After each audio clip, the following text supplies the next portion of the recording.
Ain't about your bread and I can't fuck with ya. I thought you was 100, but you showed me 50. You said you was gonna ride, huh? And the coupe that's parked outside, that bitch looks so expensive. I bet it cut your eye, huh? Hey, bro, we got RondoNumbaNine snuck a RPG into Chiraq, which is Chicago. 39 years in prison for murder. Now, I think I've heard about somebody having an RPG. I don't know if it was the same dude, but yeah, RPG is crazy, my boy. I ain't gonna lie to you. But yeah, though, bro, let's hop into the vid, bro. If y'all don't know, bro, I'm from around Chicago, bro. RondoNumbaNine was one of Chicago's hottest rappers in the early drill movement, but unfortunately, his career was cut short after he got hit with 39 years in prison for the murder of a cab driver. Let's tap into the come-up and criminal history of RondoNumbaNine. RondoNumbaNine was born and raised on the south side of Chicago.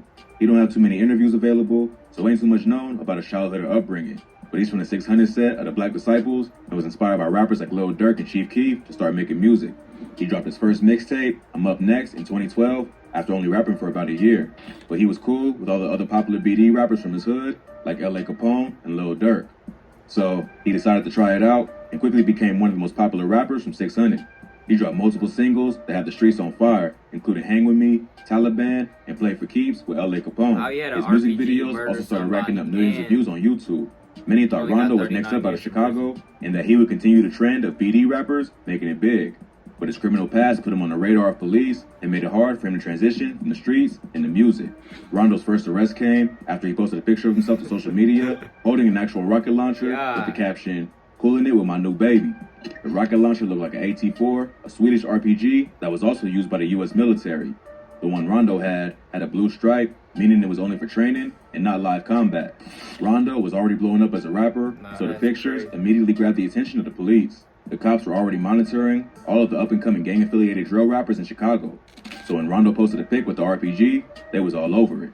They posted a bulletin in the neighborhood, letting residents know that there was a gang member on the streets with a rocket launcher. It even had Rondo's picture and his government name. They also quickly started searching for Rondo to discover if the RPG was real and find out how he got it. Rondo deleted the photo from his Instagram and said it was all a joke. But another rapper named P. Rico would later post a pic with a similar rocket launcher to his own Instagram. There's no telling if it was the same one or if someone in Chicago had a plug on RPGs, but it shows how wild the city really was during that time. God damn. It's not clear if Rondo actually faced any charges because of the RPG, but it don't look like he did jail time for it. On September 26, 2013, Rondo's best friend, L.A. Capone, got killed after leaving a recording studio on Stony Island Ave. He was still alive when the ambulance arrived, but later died from blood loss. 3 men from 051 Young Money Gang, one of 600's main ops, were later arrested for this murder.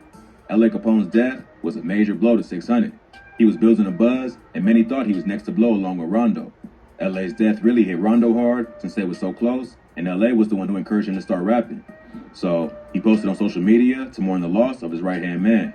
But L.A.'s death wouldn't stop his hustle, and Rondo dropped his next mixtape, Real for Life 2, which featured guest appearances from Fredo Santana, C-Day, and even L.A. Capone. Aside from all the talent that Rondo showed on this project, it would unfortunately be his last because he got locked up for murder not long after. On February 21st, 2014, Rondo and some other 600 members went to a party at the Wentworth Garden Housing Projects, an area that was known as GD territory. Rondo was there with well-known Chiraq savages C-Day, Tay 600, Lil Boo, and D Rose, along with some females. At one point, most of the guys left, but Tay 600 and the girls stayed. There was an argument over the song that was playing, and someone fired a gun into the air. No one was hit, but Tay 600 called Rondo and C-Day and told them what had happened. So they all linked up at a nearby Wendy's and decided to go look for whoever fired that shot at the party. They drove back through the area near the party, passing a car that was parked on the side of the road. Inside the car was an innocent cab driver named Javon Boyd, who got called to pick someone up from the party. According to police, when they passed Boyd's car, they busted a U-turn and pulled up right next to him. Rondo and C-Day hopped out and asked Boyd if he was from the area. After he told them that he was, one of them pulled out a gun and shot him 7 times. Rondo and C-Day got back in the car and left the area, leaving Boyd to die or bleeding out. After investigating, police ID'd C-Day and Rondo as the shooters, and they both got arrested. Rondo was held on a $2 million bail. They both sat in Cook County Jail for over 2 years while they waited to go to trial. Even though they said they was innocent and that it was all a big misunderstanding, There was a lot of evidence that eventually found him guilty. Not only was C-Day's DNA on Boyd's car, bro but got the whole 39 thing was years also and caught a on $2 surveillance million footage. bail? Plus, witnesses identified Rondo as the shooter, and Bro, C-Day even what? dropped his phone at the scene of the crime. Two of the girls who were with him that night also testified against him. Why is he and took a not stand in getting court life is to my identify question. Rondo and C-Day as the killers. There was even a rumor that Tay 600 snitched on C-Day. Tay was fighting a gun charge at that time and disappeared after Rondo and C-Day were convicted. Plus, 600 members, like 600 Breezy and C-Day's brother E-Day, said they saw paperwork that proved Tay 600 snitched. But the paperwork they supposedly saw ended up being fake and was used to try and discredit Tay 600.